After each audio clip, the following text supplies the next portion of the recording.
काल दुपारी अकोला जिल्ह्यातील पातूर तालुक्यातील सान्नी येथील रहिवासी रुक्मिणी दशरथ पवार वय 50 वर्षे ही महिला गावातून वाहणाऱ्या विश्वमत्रा नदीला आलेल्या पुरात वाहून गेल्याची माहिती पातूर तहसीलदार राहुल वानखडे आणि चांदणी पोलीस ठाण्याचे ठाणेदार रवींद्र लांडे यांनी पिंजर येथील मानव सेवा आपत्ती व्यवस्थापन फाउंडेशन संचलित संत गाडगेबाबा आपत्कालीन शोध व बचाव पथकाचे प्रमुख दीपक सदाफळे जीवरक्षक यांना माहिती देऊन तात्काळ सर्च ऑपरेशन करिता प्राचारण केले।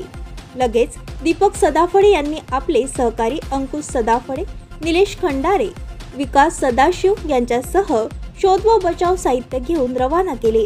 रात्री अनेक ठिकाणावरून मिळत असलेल्या लोकेशननुसार नदीच्या काठावरील यू-टर्न ठिकाणावर सर्च ऑपरेशनने बटवाडी तुलंगा परिसरात पाहणी केली।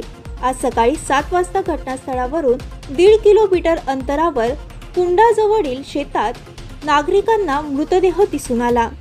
2 सप्टेंबर रोजी पूर्णवेळ घटनास्थळावर पातूर तहसीलदार राहुल वानखडे, सतीश ढोरे, तलाठी मिलिंद इचे, तलाठी घाटोळ तसेच चांदणी पोलीस ठाण्याचे ठाणेदार Ravindra Lande, head constable Anil Solanke, police constable Anil Karvate, head constable Vanita Patil, police constable Amol Bhakare, महिला पोलीस कॉन्स्टेबल उज्ज्वला इटीवाले हजर होते आणि जिल्हा आपत्ती व्यवस्थापन अध्यक्ष संदीप साबळे वरचेवर संपर्क साधत होते, अशी माहिती पथक प्रमुख दीपक सदाफळे यांनी दिली आहे।